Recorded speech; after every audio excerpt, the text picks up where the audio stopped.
Good morning students. Community medicine का जो आज का हमारा टॉपिक रहेगा वो लास्ट लेक्चर में हम लोगों ने कोरोनरी हार्ट डिजीज़ के बारे में बात करना स्टार्ट किया था, तो उसी का ही सेकंड पार्ट आज हम डिस्कस करेंगे। तो जैसा लास्ट लेक्चर में हम लोगों ने कोरोनरी हार्ट डिजीज़ के बारे में बात की थी कि कोरोनरी हार्ट डिजीज़ क्या है, उसकी डेफिनेशन के बारे में, उससे रिलेटेड साइन एंड सिम्टम्स के बारे में, स्टेजेस, क्या क्या कंडीशंस डेवलप हो सकती हैं कोरोनरी हार्ट डिजीज़ की वजह से, उसके बारे में हम लोगों ने ब्रीफ में बात की थी। तो अगर हम समरी में इसको एक बार रिवाइज करें तो कोरोनरी हार्ट डिजीज़ में हम लोगों ने क्या बात की थी कि हार्ट्स को जो भी ब्लड सप्लाई है, जो भी ऑक्सीजन सप्लाई है, वो अगर किसी भी कोरोनरी सर्कुलेशन में ऑब्स्ट्रक्शन की वजह से इम्पेयर हो जाती है या प्रॉपरली नहीं पहुंच पाती, तो उसकी वजह से हार्ट की फंक्शनिंग डिस्टर्ब होती है, जिससे हम लोग कोरोनरी हार्ट डिजीज़ कहते हैं। और इसके अंदर अलग अलग स्टेजेस पर या अलग अलग लेवल पर ऑब्स्ट्रक्शन किस लेवल का है, किस कंडीशन के अंदर सिम्टम्स डेवलप होते हैं, इनिशियल स्टेज से लेकर के लास्ट स्टेज तक में किस किस क्या क्या कंडीशंस डेवलप बॉडी में हो सकती हैं, उनके बारे में हम लोगों ने बात की थी। तो इसके अंदर हम लोगों ने एमआई की बात की थी, मायोकार्डियल इन्फार्क्शन की बात की थी, हार्ट फेलियर का बात हम लोगों ने किया था, एंजाइना की बात हम लोगों ने की थी, और अल्टीमेट कंडीशन के अंदर कार्डियक इरेगुलरिटीज़ के साथ में सडन डेथ की कंडीशंस भी हमारे सामने डेवलप होती हैं। तो ये कोरोनरी हार्ट डिजीज़ के अंदर कंडीशंस, इससे रिलेटेड क्या कोरोनरी हार्ट डिजीज़ में क्या पैथोलॉजी डेवलप होती है, उसके बारे में हम लोग बात कर चुके हैं। आज उसी टॉपिक को ही हम लोग कंटिन्यू कर रहे हैं कि कोरोनरी हार्ट डिजीज़ जो होती है अब वो किस वजह से होती है, ठीक है ना, उसके रिस्क फैक्टर्स क्या हैं। तो बेसिकली कोई भी डिजीज़ अगर हमारी बॉडी में डेवलप हो रही है तो डेफिनेटली हमारे लाइफस्टाइल या हम लोगों का जो भी रूटीन है उससे रिलेटेड, या बहुत सारे अदर कंडीशनल कम्युनिटी कॉजेज़ भी हो सकते हैं, हेरिडिटरी कॉजेज़ भी हो सकते हैं, इंडिविजुअल कॉजेज़ भी हो सकते हैं। तो अलग अलग तरीके की कंडीशंस या कॉजेज़ हो सकते हैं जिसकी कॉन्सिक्वेंस में कोई ना कोई डिजीज़ डेवलप होने की पॉसिबिलिटी रहती है। तो कोरोनरी हार्ट डिजीज़ में अगर हम रिस्क फैक्टर्स की बात करें तो वो कौन कौन से रिस्क फैक्टर्स हैं जिनकी वजह से ये कंडीशन डेवलप हो सकती है। तो उनमें सबसे पहला कॉज है स्मोकिंग, ठीक है। तो स्मोकिंग जो है उसको हम लोग, अगर हम उसके बारे में बात करें तो जब भी हम लोग एक स्टडी, अगर हम प्रीवियस स्टडीज़ की अगर हम बात करें, या हम लोग अगर पुराने केसेस जो भी कार्डियक केसेस हैं जिनको थोड़ा भी हार्ट का इश्यूज अगर रहे हुए होते हैं, तो उनकी अगर हम बात करें तो स्टडीज़ ये कहती हैं कि मोस्ट ऑफ द केसेस के अंदर हमें कहीं ना कहीं उनकी हिस्ट्री में, उनकी हैबिट्स में हमें स्मोकिंग एक कॉज देखने को मिलता है, प्री डिस्पोजिंग फैक्टर हमें वहाँ पर देखने को मिलता है। या हम यूँ कह सकते हैं कि जो भी लोग स्मोक ज़्यादा करते हैं उन लोगों के अंदर हार्ट रिलेटेड इश्यूज होने की पॉसिबिलिटीज़ या होने के चांसेस ज़्यादा रहते हैं। तो अब ये किस वजह से रहते हैं, क्यों रहते हैं? तो देखिए, स्मोकिंग के अंदर अल्टीमेटली जब भी कोई पर्सन स्मोक करता है तो एक तो कार्बन मोनोऑक्साइड जो गैस का फॉर्मेशन होता है, तो कार्बन मोनोऑक्साइड जो है वो क्या करता है, वो अल्टीमेटली हमारी जो भी ऑक्सीजन लेवल है उसको लो करता है। देन निकोटीन होता है उसके अंदर, स्मोकिंग के अंदर जो सिगरेट हम लोग यूज़ या जो लोग भी यूज़ करते हैं उनके जो कंटेंट होता है सिगरेट के अंदर, उसमें निकोटीन कंटेंट होता है। तो निकोटीन बेसिकली क्या काम करता है? निकोटीन क्या करता है कि हमारे हार्ट के अंदर ऑक्सीजन डिमांड जो है उसको रेज करता है, ठीक है। साथ ही जो हमारी बॉडी का जो ब्लड प्रेशर है उसके अंदर एक सडन राइज डेवलप होता है। तो जो सडन ब्लड प्रेशर रेज होता है वो अपने आप में डेफिनेटली हार्ट की पंपिंग को इन्हेंस करता है। तो अगर सडन इस तरीके का बार बार अगर बॉडी के ऊपर, हमारे हार्ट के ऊपर इस तरीके की अगर पंपिंग जो है वो बढ़ती है, हार्ट बीट बार बार फ्लक्चुएट करता है, तो ये अपने आप में हार्ट की इम्पेयरमेंट के या हार्ट की इरेगुलरिटीज़ जो हैं उससे रिलेटेड कहीं ना कहीं कोई पैथोलॉजी डेवलप कर सकता है। साथ ही ये निकोटीन क्या करता है, हमारी बॉडी के अंदर जो HDL है, ठीक है ना, जो जिसको हम लोग गुड कोलेस्ट्रॉल भी कहते हैं, तो HDL लेवल जो है उसका जो सप्लाई है हमारी जो ब्लड सर्कुलेशन के अंदर, उस HDL लेवल को कहीं ना कहीं कम करता है। तो ये स्टडीज़ के अंदर देखने में आया है कि जो लोग ज़्यादा स्मोक करते हैं उनके अंदर HDL लेवल कम पाया जाता है, और LDL जिसे हम बैड कोलेस्ट्रॉल कहते हैं, वो बढ़ता हुआ देखने को मिलता है। तो ये कुछ बेसिक पैथोलॉजीज़ जो हमारी बॉडी के अंदर स्मोकिंग की वजह से डेवलप होती हैं, या जो इस तरीके के फिजियोलॉजिकल चेंजेस बॉडी में डेवलप होते हैं, वो कहीं ना कहीं हम लोगों के लिए या जो भी लोग इसे यूज़ करते हैं उनके लिए कहीं ना कहीं कोरोनरी हार्ट डिजीज़ का एक प्रीडिस्पोजिंग फैक्टर या रिस्क फैक्टर की फॉर्म में वर्क करते हैं।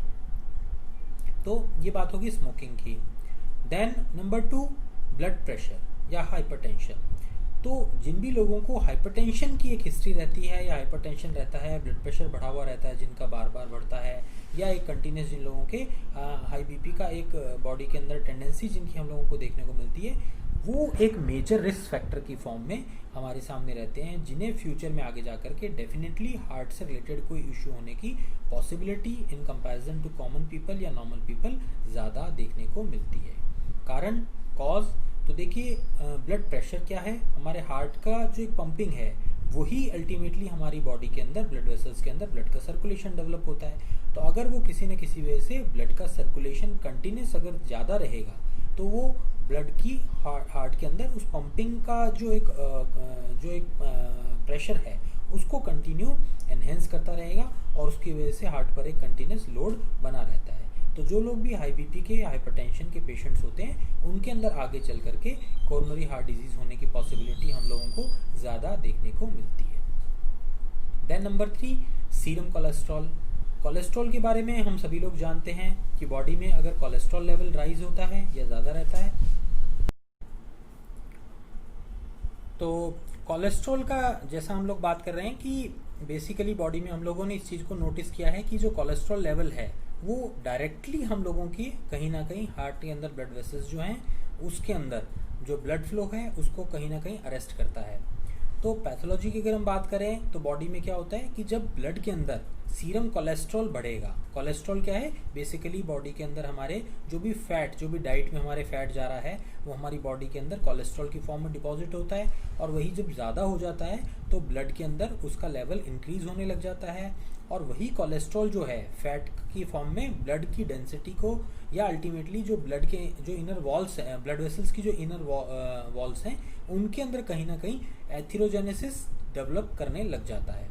तो उस एथेरोजेनेसिस की वजह से हमारी बॉडी के अंदर कहीं ना कहीं जो ब्लड वेसल्स हैं वो उनकी नैरोइंग होनी स्टार्ट हो जाती है और उस नैरोइंग की वजह से ब्लड फ्लो जो है वो कहीं ना कहीं अरेस्ट होने लग जाता है। तो अल्टीमेटली होता क्या है कि जब हमारे एथेरोस्क्लेरोटिक चेंजेस जो हैं वो ब्लड वेसल्स के अंदर डेवलप होने लग जाएंगे तो उनकी वजह से ब्लड फ्लो जो है वो अरेस्ट होगा और अल्टीमेटली हार्ट के ऊपर उसका प्रेशर ज़्यादा पड़ने लग जाएगा क्योंकि ब्लड फ्लो नॉर्मल नहीं होने की वजह से हार्ट को ज़्यादा पंपिंग के लिए एफर्ट करना पड़ेगा और जब ज़्यादा ब्लड के हार्ट के ऊपर लोड आएगा उसको ज़्यादा प्रेशर डालना पड़ेगा, पंपिंग करनी पड़ेगी, तो फिर हार्ट के अंदर जो भी कोरोनरी हार्ट डिजीज़ की जो हमने पहले बात की, जो अलग अलग कंडीशंस हैं, एंजाइना, एमआई, हार्ट से रिलेटेड कार्डिक फेल्योर, ये इस तरीके की कंडीशंस हमें देखने की पॉसिबिलिटी होने लग जाती है। तो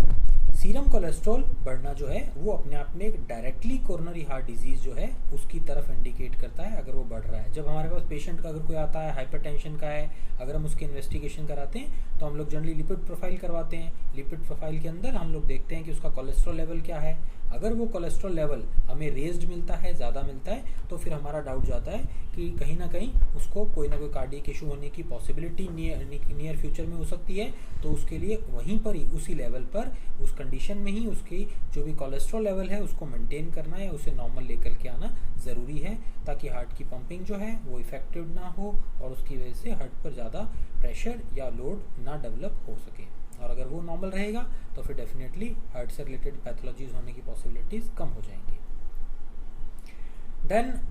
अदर ये 3 की तो हमने इससे बात कर ली, स्मोकिंग हो गया, हाई बीपी हो गया, देन सीरम कोलेस्ट्रॉल हो गया। इसके अलावा भी कुछ अदर फैक्टर्स होते हैं जो कहीं ना कहीं कोरोनरी हार्ट डिजीज़ के लिए रिस्पॉन्सिबल होते हैं। जैसे उनके अंदर कई बार जेनेटिक फैक्टर्स हमें देखने को मिलते हैं। डायबिटीज़ जो है वो भी अपने आप हमें कई बार हार्ट पेशेंट्स के अंदर प्रीडिस्पोजिंग हिस्ट्री में हमें देखने को मिलता है। या सपोज अल्कोहल का कंजप्शन जो है वो अपने आप में एक फैक्टर वहाँ पर हमें देखने को मिलता है। जो लोग भी अल्कोहल ज़्यादा कंज्यूम करते हैं उनके अंदर हमें ये चीज़ देखने को मिलती है कि उनके अंदर हार्ट डिजीज़ होने की पॉसिबिलिटी ज़्यादा होती है। देन इसके अलावा stress, anxiety, sleep disturbances, hormonal changes, personality changes, ये बहुत सारी अलग अलग तरीके की छोटी छोटी ऐसी कंडीशंस हो सकती हैं जो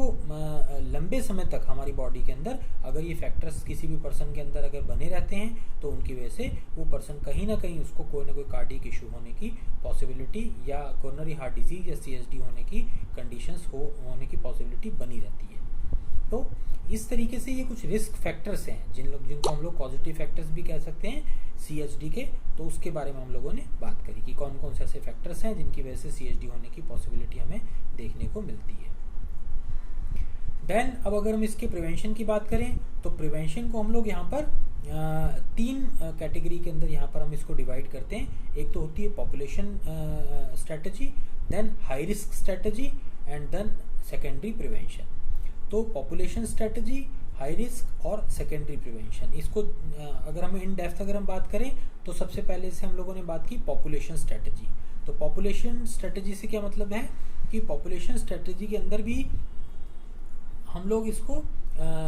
लेकर के चल रहे हैं एक तो जनरलाइज्ड वे के अंदर कि जनरल पॉपुलेशन के अंदर, और एक यहाँ पर आ रहा है जिनके प्री डिस्पोजिंग कंडीशंस के अकॉर्डिंग। तो जनरलाइज्ड यहाँ पर अगर हम जब बात करते हैं तो वो क्या होती है कि जनरल पॉपुलेशन के अंदर एक अवेयरनेस की फॉर्म के अंदर कि हम लोगों को किन किन चीज़ों का ध्यान रखना चाहिए ताकि हम लोगों को हार्ट प्रॉब्लम्स ना हो सके, ब्लड प्रेशर डेवलप ना हो सके, कोलेस्ट्रॉल लेवल ज़्यादा ना हो सके। तो इन चीज़ों के लिए क्या क्या एफर्ट करने चाहिए, किन किन चीज़ों का ध्यान रखना चाहिए, उन्हें हम पॉपुलेशन स्ट्रेटजी में लेकर के चलते हैं। जैसे हम लोगों ने बात की कि अल्कोहल से, स्मोकिंग से, स्ट्रेस से, या सपोज जो हम लोगों का फिज़िकल एक्सर्शन है या जो हम लोगों का फिज़िकल वर्किंग है वो कम होती है तो उसकी वजह से, तो इन सब चीज़ों की वजह से हम लोगों को कहीं ना कहीं ये देखने को मिलता है कि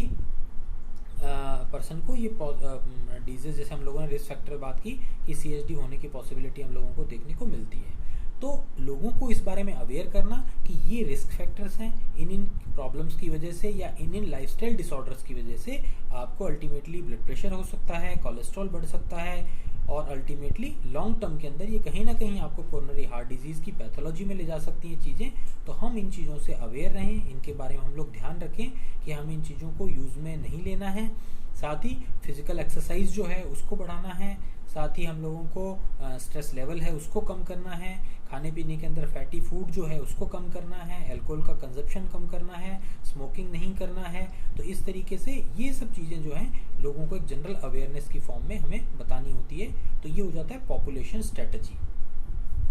then number 2, high risk strategy. High risk strategy का मतलब क्या है कि ऐसे लोग जो पहले से ही हाई रिस्क पर हैं, वो कौन से लोग हो गए, वो ऐसे लोग जिनको पहले से या तो ब्लड प्रेशर है या वो लोग डायबिटिक हैं, या जो हम लोगों ने जिन चीज़ों की बात की है उनके लाइफस्टाइल में ऑलरेडी वो चीज़ें हैं, वो स्मोक करते हैं, वो ड्रिंक करते हैं, उन लोगों का स्ट्रेस लेवल बहुत ज़्यादा रहता है। तो ये लोग आ गए हाई रिस्क ग्रुप के अंदर। तो वहाँ पर उन लोगों को इंडिविजुअल उससे रिलेटेड हमें गाइडेंस या उससे रिलेटेड हम लोगों को हेल्थ प्रमोशन उनका हम लोगों को उस वे में उन्हें टारगेट करना होता है। तो जैसे सपोज कोई पर्सन स्मोकिंग कर रहा है लंबे टाइम तक, तो वो एक हाई रिस्क ग्रुप में आ गया, उसे हमने इस चीज़ को बताना है कि आप इस चीज़ को छोड़ दें, लंबे समय में आपको ये प्रॉब्लम्स डेवलप हो सकती हैं। अगर कोई अल्कोहल कंज्यूम करता है तो उसे बताना कि लंबे समय में अल्कोहल कंजप्शन से कोरोनरी हार्ट डिजीज़ होने की पॉसिबिलिटीज़ हो सकती हैं। फिजिकल एक्सरसाइज अगर किसी पर्सन की बहुत कम होती हैं तो हम उन्हें बता सकते हैं कि ये बहुत ज़रूरी है हमारी बॉडी के लिए, उन्हें ध्यान रखना ज़रूरी है। तो ऐसे लोग जो हाई रिस्क ग्रुप में आते हैं उन लोगों के लिए जनरलाइज्ड रेगुलेशन के साथ साथ में इंडिविजुअलाइजेशन जो है वो उनको इंस्ट्रक्शन जो है हमें देना होता है ताकि उनके जो भी इरेगुलरिटीज़ हैं लाइफस्टाइल में वो ठीक हों और वो हाई रिस्क से वापस एक नॉर्मल उसमें रेंज में आ जाएं और आगे जा कर के उनको हार्ट रिलेटेड इश्यूज ना डेवलप हों। Then secondary prevention. Secondary prevention उन लोगों के लिए जो कहीं ना कहीं एक बार उनको कोई ना कोई प्राइमरी हार्ट से रिलेटेड इशू डेवलप हो चुका है, उनको कोई प्रॉब्लम डेवलप हो चुकी है उनको, और दोबारा उनको दिक्कत ना हो, उसके लिए उन लोगों को किन चीज़ों का ध्यान रखना चाहिए उसके बारे में जो हम लोग बात करते हैं वो हम करते हैं सेकेंडरी प्रिवेंशन में। ठीक है, यानी अगर सपोज एग्जांपल के लिए किसी पर्सन को पहले हार्ट अटैक हुआ है या एमआई की हिस्ट्री उसकी रही हुई है, तो आगे वो किन किन चीज़ों का ध्यान रखे, जो मेडिकेशंस हैं वो किस किस तरीके से अपने पूरे करे, इन चीज़ों का ध्यान रखना ज़रूरी है। तो ये कुछ प्रिवेंशन के पार्ट हैं जिसके बारे में हम लोगों ने बात की कि जनरल पीपल में क्या प्रिवेंशन रखना है, हाई रिस्क जो लोग हैं उनके अंदर किस तरीके से प्रिवेंशन हम लोगों को गाइड करना है, और सेकेंडरी प्रिवेंशन में किन लोगों को हमें किस तरीके से गाइड करना है। तो इस तरीके से हम लोगों को इस तरीके के जो हेल्थ इश्यूज़ हैं या कार्डियक जो डिजीज़ होने की पॉसिबिलिटीज़ हैं उससे हम उन लोगों को बचा सकते हैं। तो ये हम लोगों ने CSD का जो टॉपिक है हमारा वो कंप्लीट हुआ है। नेक्स्ट क्लास में हम लोग नेक्स्ट टॉपिक के बारे में बात करेंगे। आई होप कि ये टॉपिक आप लोगों को समझ में आ गया होगा। हम लोगों ने डिटेल में definition, sign and symptoms, risk factors, prevention, इन सब चीज़ों के बारे में हम लोगों ने बात की है। तो फिर नेक्स्ट लेक्चर में नेक्स्ट टॉपिक के बारे में बात करेंगे। Thank you.